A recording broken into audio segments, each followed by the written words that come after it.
Here is something I watched happen 1,000 times before I understood what I was looking at. You walk into the room. Your cat lifts its head, gets up, arches its back, and stretches long and slow right there in front of you. Front legs out, back end up. A big yawn, maybe. Most folks smile and think the cat just woke up from a nap. It has nothing to do with the nap. That stretch is one of the only fully honest things a cat will ever show you. And if you read it wrong, you miss the clearest sign there is of whether your cat trusts you or is quietly scared in its own home. So what is it really telling you? My name is Diane. I spent 31 years as a veterinary technician. That means I was the one holding the cat on the table while the vet worked. I was the one who saw them come in the door, saw the thing the owner never saw because the owner was reading their cat like they would read a dog. And I am going to tell you what those cats taught me, because most of it never gets said out loud in that exam room. There is no time. The visit is 15 minutes and the vet has 6 more rooms waiting. I want to start with a confession because it is the reason I care about this at all.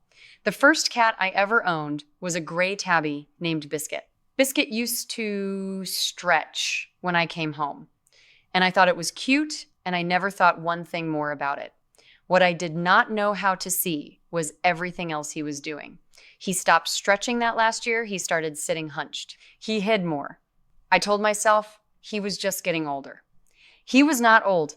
He was sick, and he had been telling me for months in the only language he had, and I missed every word of it because nobody ever taught me to read it. By the time I caught it, it was a bladder problem that had gone on far too long. He lived, but I never forgave myself for how long he suffered while I looked right at him and saw nothing.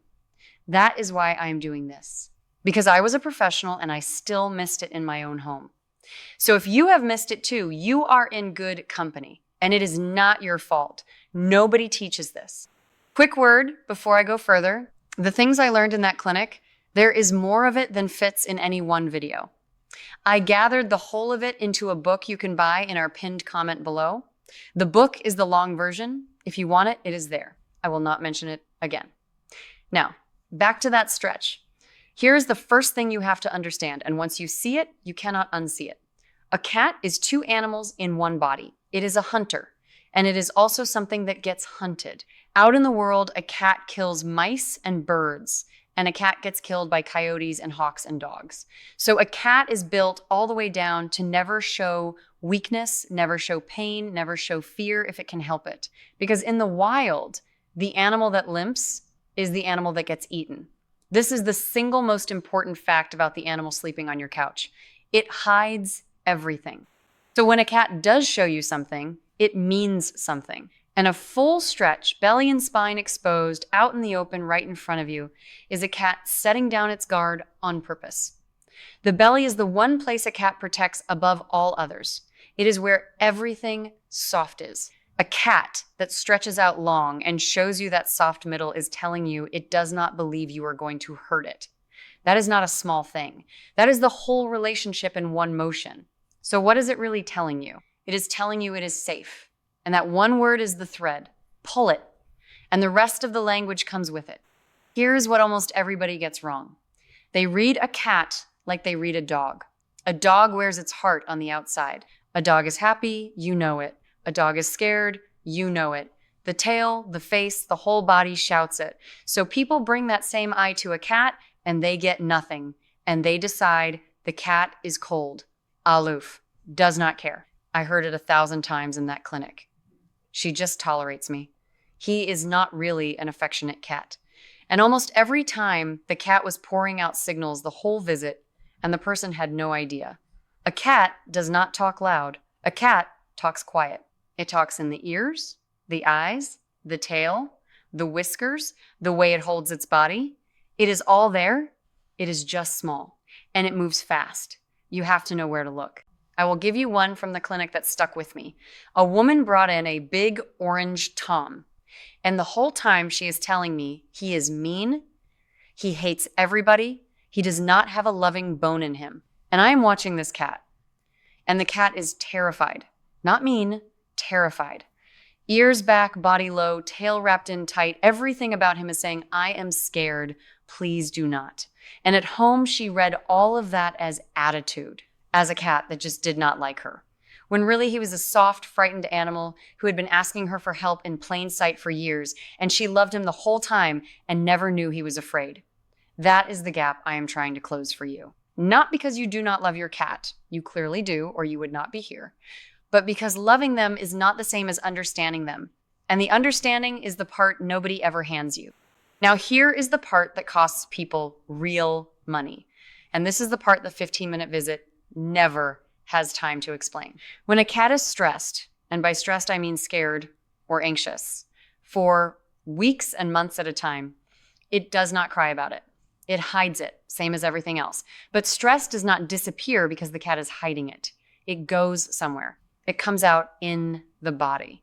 I have seen more sick cats made sick by stress than by almost anything else. Bladders that swell up and bleed for no reason, a test can find. Cats that lick one patch of fur clean off their leg, right down to the skin. Cats that stop eating. Cats that throw up every few days for years, while owner after owner is told it is just hairballs. And here is the expensive part. A stressed cat that finally breaks down is a cat on the table with a needle in its leg and a bill that runs $300, $500, $1,000 and up. I have printed those bills.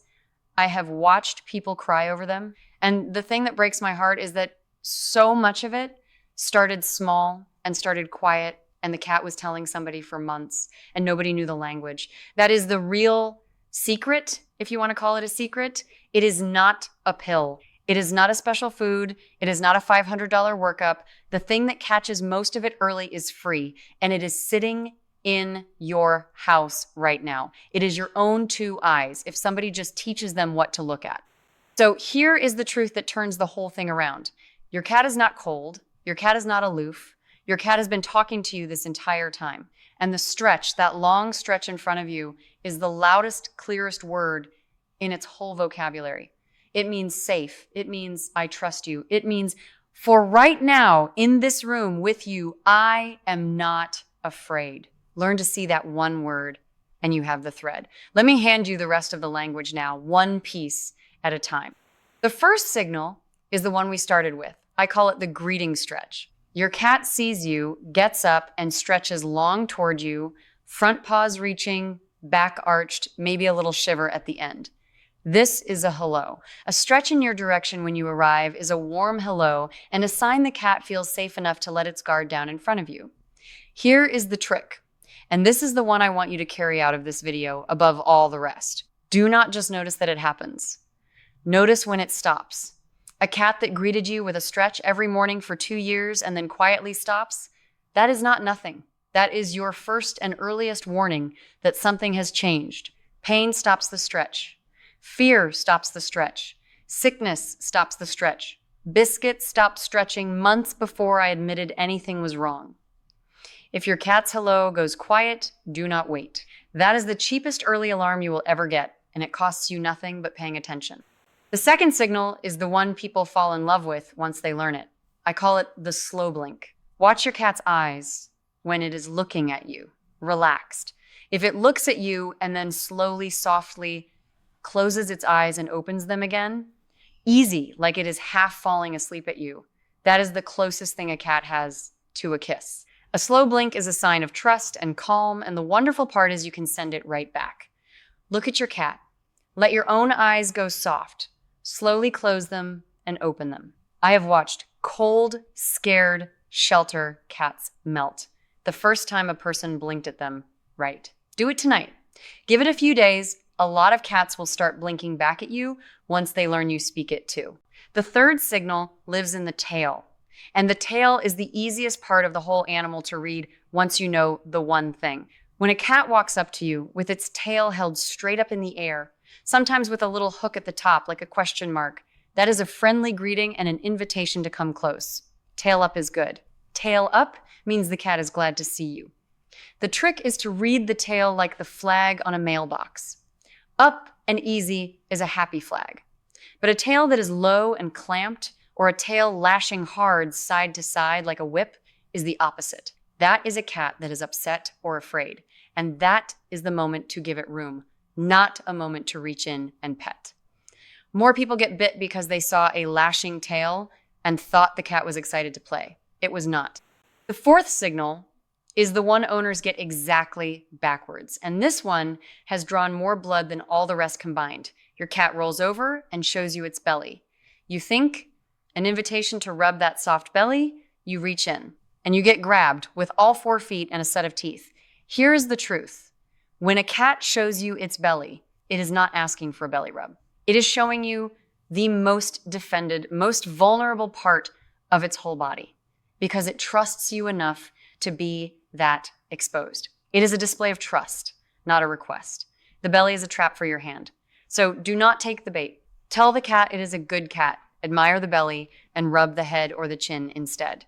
You keep your skin and the cat learns that showing you its belly does not get it grabbed, so it does it more. There is a 5th signal, and it lives up on the head, in the ears and the whiskers. A calm, safe cat holds its ears up and forward, and its whiskers relaxed, spread out a little to the sides. When a cat gets scared or is about to swat, the ears swivel back and flatten down against the head. We used to call them airplane ears in the clinic because they stick out sideways like little wings. Airplane ears mean back off. So if you are ever not sure how a cat feels, look at the head. Ears up and soft, you are fine. Ears pinned back and flat, stop what you are doing. That one look will save you a scratch more often than any other. And there is one more thing your cat does that ties all of this together, and it is the kneading. You know the one. The cat climbs on you and pushes in and out with its front paws, slow, like it is making bread. People wonder about it their whole lives. Here is what it is. Kittens need their mother to bring the milk down when they nurse. A grown cat that climbs on you and kneads is treating you like its mother, safe and warm and home. And there is a hidden piece to it too. Cats have scent glands in the pads of their paws. When your cat needs you, it is also leaving its own smell on you, quietly claiming you as part of its family. It is one of the highest compliments the animal can pay you, and most people have no idea they are being told they are home. Now, if you have watched all of this and you are seeing the scared signals more than the safe ones, the clamped tail, the hiding, the hello that went quiet, there is one simple thing worth trying before you spend a dime at the clinic. Cats calm down when they feel like they own their space. Give your cat high places to sit and watch from. Give it a plain cardboard box in a quiet corner.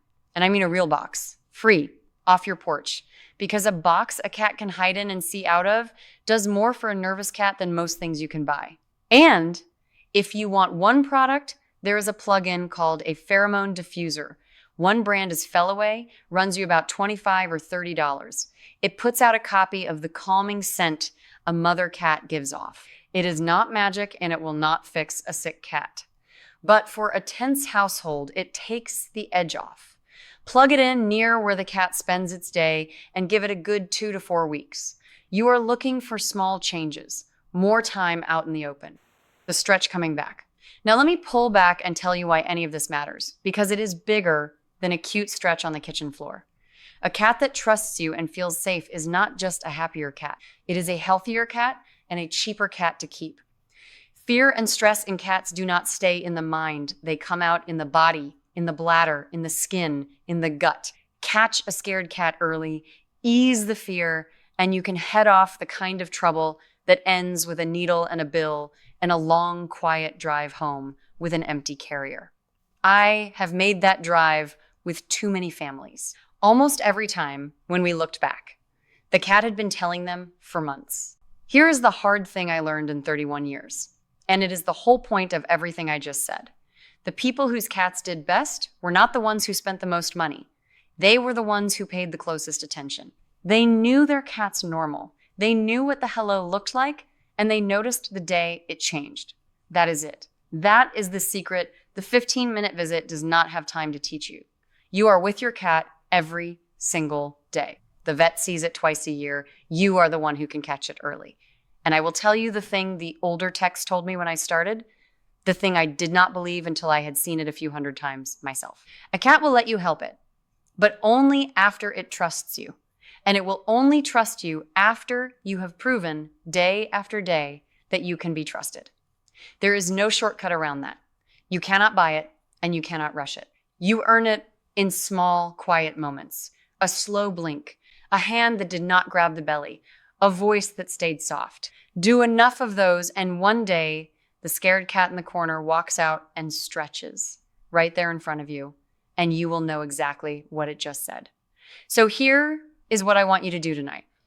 Find your cat, get down on its level, look at it with soft eyes, and give it one slow blink. Then just watch. Watch for the stretch when you come in the door tomorrow. Watch the tail. Learn your cat's normal so you will know the day it changes. It costs you nothing, and it is the most valuable thing you will ever do for that animal. And then come tell me in the comments below, tell me your cat's name and tell me if it slow blinked you back. I read them. I want to know how it went because the first time it happens, it will get you right in the heart. Next time, I am going to tell you about the one sound your cat makes that almost nobody understands. Not the meow. Cats barely meow at each other at all. The meow is something they invented just for us. I mean the other sound. The quiet chirp and trill some cats make when they come trotting over to you, and what it really means because it goes all the way back to the day they were kittens. And it is not what you think either. Until then, watch your cat, learn its normal, and give it a slow blink from me.